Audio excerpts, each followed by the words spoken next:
Hey, it's another edition of Trash Talk. That's because Yeah. it's Tuesday morning, it's 8 o'clock, and frankly, we have no place else to be at that time on that day every week. So we're here with you. We are. But we're talking today about buying and selling and all. I mean, I don't know if there's anybody that's watching or listening to this show that has never gone online to see something of interest. I mean, you can't even open up your email anymore without having something and it's a deal. It's always a deal. You know, I see these things where they'll have bicycles or something for sale for $5. You know what kind of bicycle you're going to get for $5? Yeah. And yet people then you'll see there's a little comment down that says, is this item still available?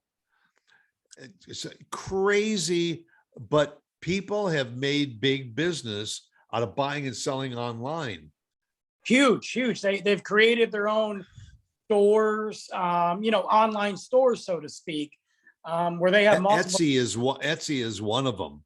Yeah, I really like Etsy. I'm not sure about how they are as a company. I mean, I've heard mixed reviews, but I really like them on the creative side because typically when I buy like Christmas cards, I buy them from Etsy because they're different, they're unique, and I can get it towards the individual that I'm giving the card to. I've never sold anything on Etsy, but I bought quite a lot of stuff on Etsy.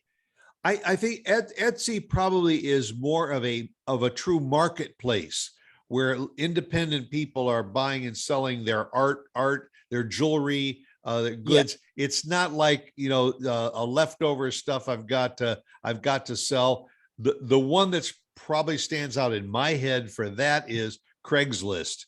When somebody wants to sell an old boat or an old car or furniture or something, they're selling a bed that they've only had for 20 years. And all, but and I'm a fan of Judge Judy, and I'll tell you, at least once a week there's an episode about somebody that bought something from somebody else and they didn't get what they thought they were going to get, and they want to return it, and the guy says no, it was sold as is, and Judge Judy says, where did you list this item? And they say Craigslist. Yeah, I don't use Craigslist. I think Craigslist is antiquated, to be honest with you. Now, I don't think it. Number one, I don't think it was what it was when it first hit the scene. It was the place. It was, even for job postings and all that. Now, right. Most of the people we get from Craigslist, I wish they never came in to work for me.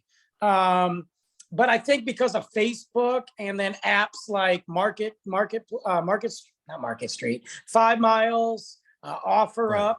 Rakuten is one of the new ones. See, I've never even heard of that till you said it, which is crazy. Yeah, Rakuten is supposedly a new a site that you can go and buy, and so like people sell baby buggies, cribs and things like that. When they're finished with them, they can sell it to somebody else that's look at them.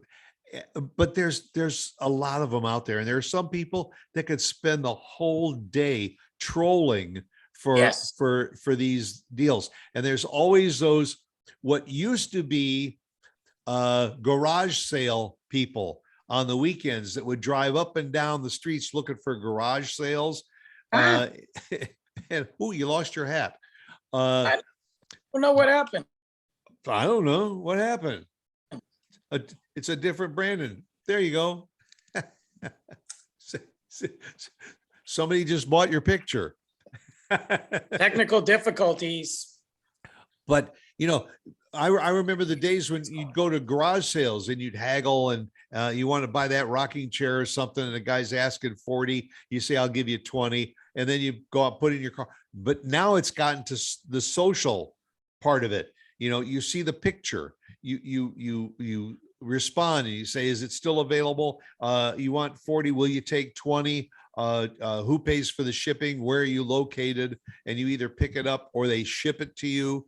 And now you're paying $10 for the rocking chair and $35 for the shipping. Well, that's so the most that I've done recently is Facebook Marketplace. I've had the most success.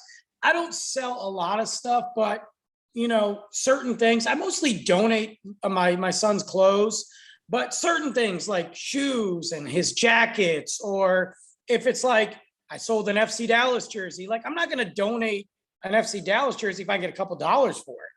Yeah. And I've had good luck. And the great thing about it is you can set the prepaid shipping to open up your audience, and it's really not cheap. You print up the label, or it's really not expensive. You print up the label, slap it on a box, drop it off at the post office, it's done. So you might have an item for $15 and you might only get 13 or 12, but $12 as opposed to nothing. Why not? Yeah. You want to explain the one that's over your shoulder? Oh, this creepy thing that should be burned as long with the owner. Yeah, so this was a real marketplace, Facebook Marketplace ad, and it is for a Campbell soup doll. So if you guys are listening right now instead of watching, you're missing out. It's the Campbell soup doll. It's a Campbell soup can with like this paper mache legs and arms and creepy doll head with no eyes that'll probably wake up at night and try to kill you. Yeah. I mean, not exactly the kind of thing that you would buy and put it on your child's bookcase. I wouldn't put this on my worst enemy's bookcase. This thing is handcrafted by Satan. Yeah. And then there's the magic word, the oboe. They're asking $40 or best offer. Yeah. Here's a best offer. I'm going to call a priest.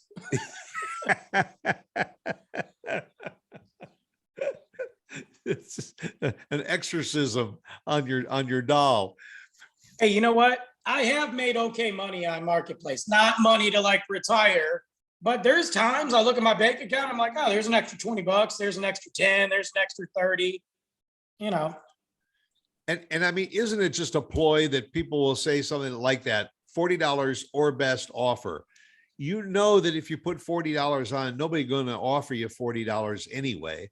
No. So it's just but that's an old department store thing too. That they'll put an item out, a vase or something on display, and it says $40 was $110. Look, TJ Maxx, Marshalls, Ross, all those. You look at the label and it says compare at. Damn well if that thing was never on anybody's rack at that price. It's just a mind game for you to say, oh, compare it, $80 and it's only $19.95. Oh, what a great deal. I'll take it. And they probably bought it for $2 and marked it up to $19.95. Of course. And I got a really good deal actually when I first moved. I mean, the best deal I've ever had. It was one of those red wagons, not the old school radio flyer ones, but the red wagons you see now with a canopy on them. Yeah. And I wanted to get one for little man because at the time he was 2. So I wanted to get one for him. Well, I found it and it said $5 on it, or $6. And I'm like, no way, this is a misprint. And I messaged her right away. She goes, I just need it out of here. We're moving. I don't even care. My kids are old. I showed up. I gave her $6. There was only one thing wrong with it. The little, one of the latches for the canopy kind of pops up every now and then. Yeah. All I did was put 2 rubber bands around it. I've had it for 2.5 years now. I paid $6. Those things are not cheap at all. Right. It was the best purchase, but you find stuff like that. People got to move. People are going to jail. They need bail money. I don't know, Well, and there's a lot of people that do their homework. They know how much that thing was new, and they know that that's a pretty good deal. And then also a lot of the people that are out there on social media looking for this stuff, they're flippers. Oh, yeah. They're going to try and buy it for $2 because they know they can turn around and get 10 or 12 for it. Now, I've done that a couple times. where I bought something that I thought I wanted and then I found a better deal. So I bought that thing and sold the other one for more. By more, I mean a couple dollars, nothing, Right. But yeah, right now I've got a couple items for sale. I mean, why not? Nextdoor is another app that I think is out there, and that's more localized because it's in a neighborhood. And Yeah. that to me is a little safer bet, because if, for instance, I'm going to put a bicycle out that I want to get 25 or 50 bucks for, and I put it on Nextdoor, I'm probably going to sell it to a neighbor. So you want to be pretty legit about it. And you might say to them, well, listen, the handlebars need some tightening and need a little bit of work on it or something when you sell it, because if you're selling it to somebody that's within a couple of miles, it could come back to haunt you if you're trying to hoodwink them. But some of the sites that are out there, I mean, these people that are selling motorcycles, Yeah. and boats, You got to be careful. oh, you know that they're just trying to get rid of it, and they'll say they'll ship it and they send it, and then the guy says this thing is a piece of trash, and I want to send it back, and they say no, I'm sorry.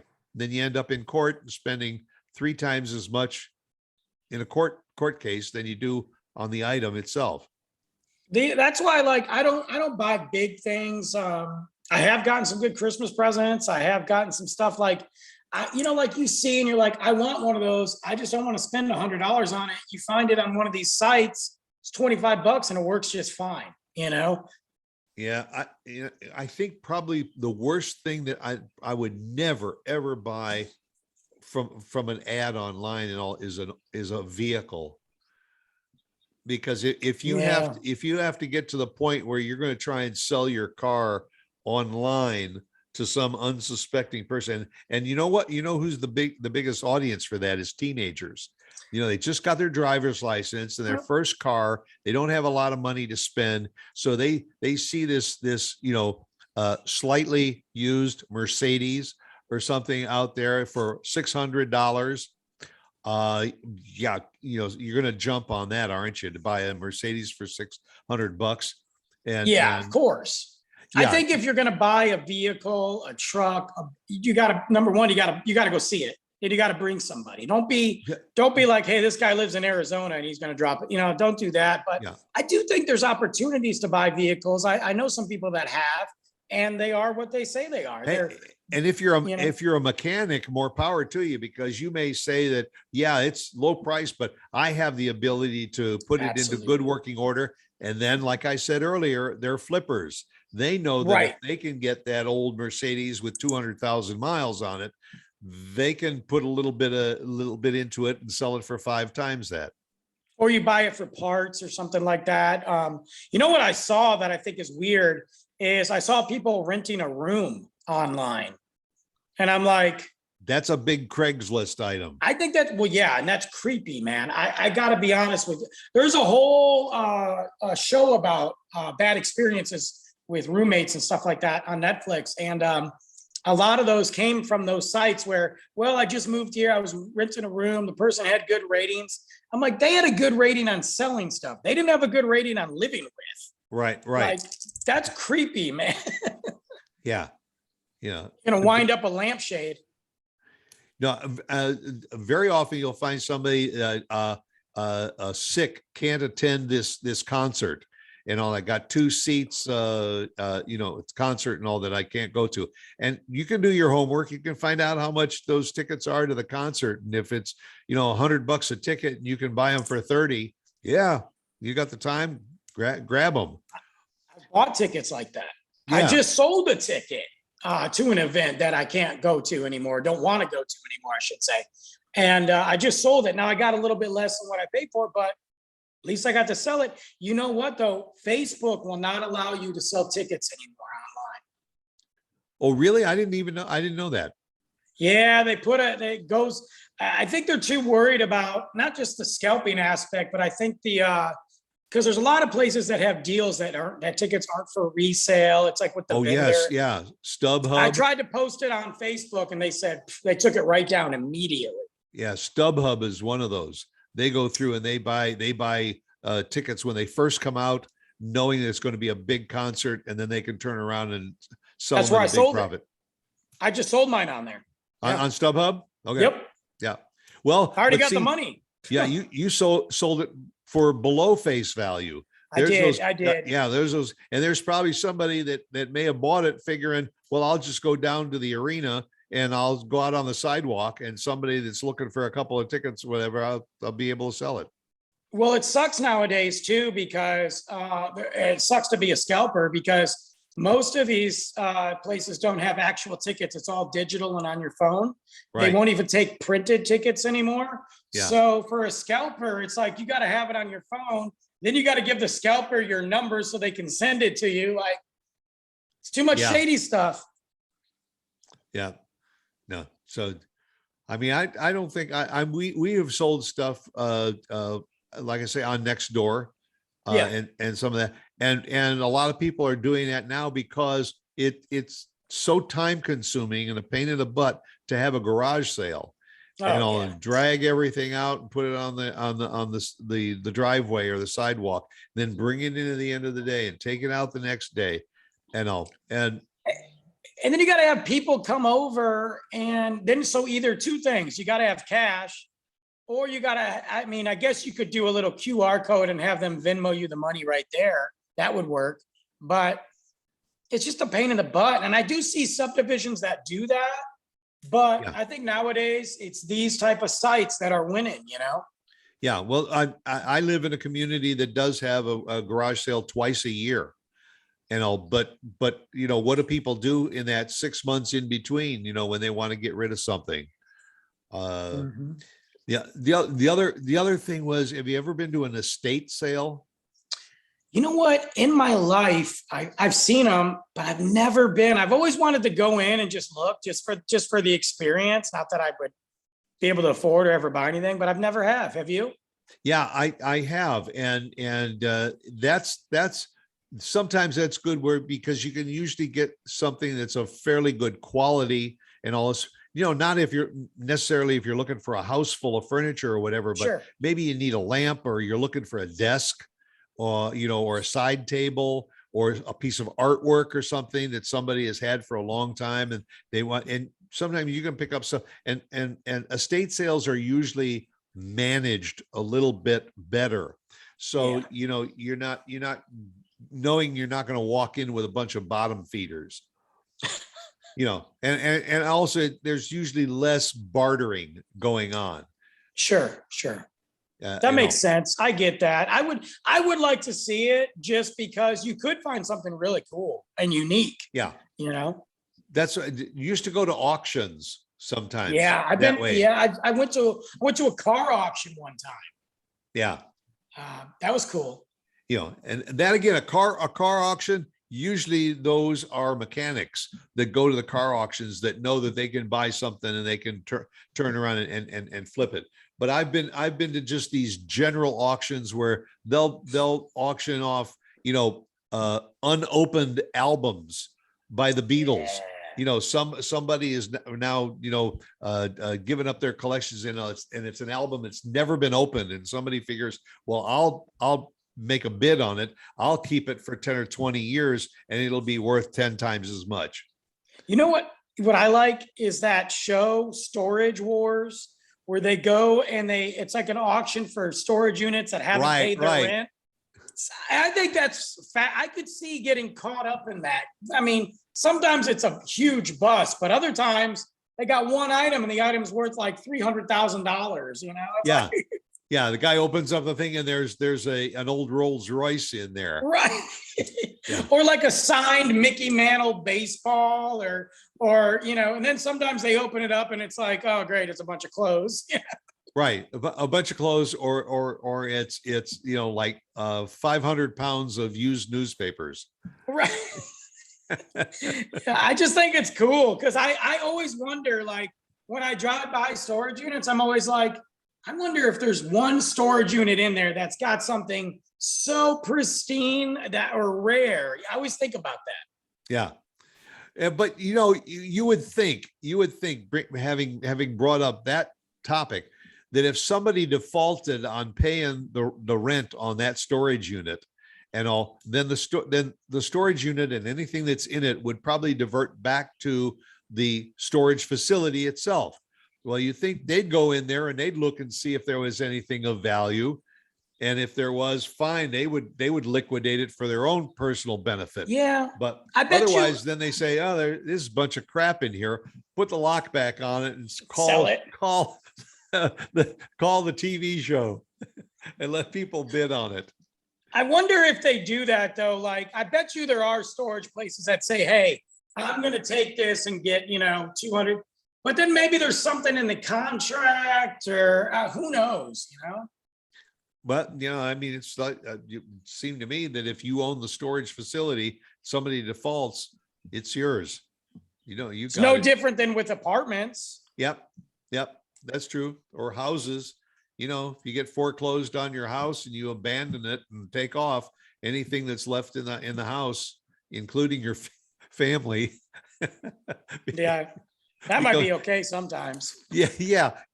Hey, listen, you want to know where my family is? Call the bank. Right. They just got repossessed. Right. Hey, we may be giving some of our listeners an idea. A little advice to get rid of people. We don't condone that. We're just suggesting it. Yeah. So like the cartoon that I saw of a guy who leans over to and says to his wife, hey, Bernice, did you check our lottery ticket? And all you see is an empty closet. Bernice had the ticket and she's long gone. She's out of there. But anyway, I think everybody has probably bought and sold things from time to time. It's just, got to be a little careful, make sure that it's not a scam. Or this creepy doll. Yeah, that creepy doll. And yet, there's probably somebody watching this show that's going to say, hey, I'm going to write to Brandon and see if I can pick up that doll. Will you take $5 for it? Right. Yeah. Brandon would say, I'll tell you what, I'll give it to you and I'll even pay for the shipping to get rid of it. Oh, it's crazy. It's crazy. But hey, if there's anything somebody wants to get rid of, who was it? Was it P.T. Barnum or something, or somebody that said there's a sucker born every minute? Yeah. Yeah. So whatever you got, there's probably somebody that figures, one man's junk is another man's treasure. Absolutely. And look at pawn shops. I mean, there's pawn shops all across the country where people go in to buy musical instruments and weapons and stuff like that. Weapons and yeah. Bring it in. And if they get a pawn ticket and they don't come back and get it out of pawn, becomes the property of the pawn shop, and then they sell it. Absolutely. I have a friend that used to play guitars, acoustic guitars, not electric. And he used to go to pawn shops to find really good, well-used old acoustic guitars. Wow. So, well, you froze up on me there. Sure, you ain't going to be able to buy this. We lost Stuart. He froze up on us. Huh? Nope. You're back. I'm here. Yep. Oh, okay. Your internet connection is unstable. Like that's something new. Yeah, sorry guys, we're having technical difficulties during this episode. So is my entire life unstable. Yeah, no kidding, right? But one thing is for sure, keep your eyes open, because if we ever decide we're going to put this show up for sale, it's probably going to be a real bargain. Really cheap, guys, really cheap. Like we'll pay you to take it. Right. But in the meantime, come back again next week and join us and see what we're going to be up to. All right. See you guys.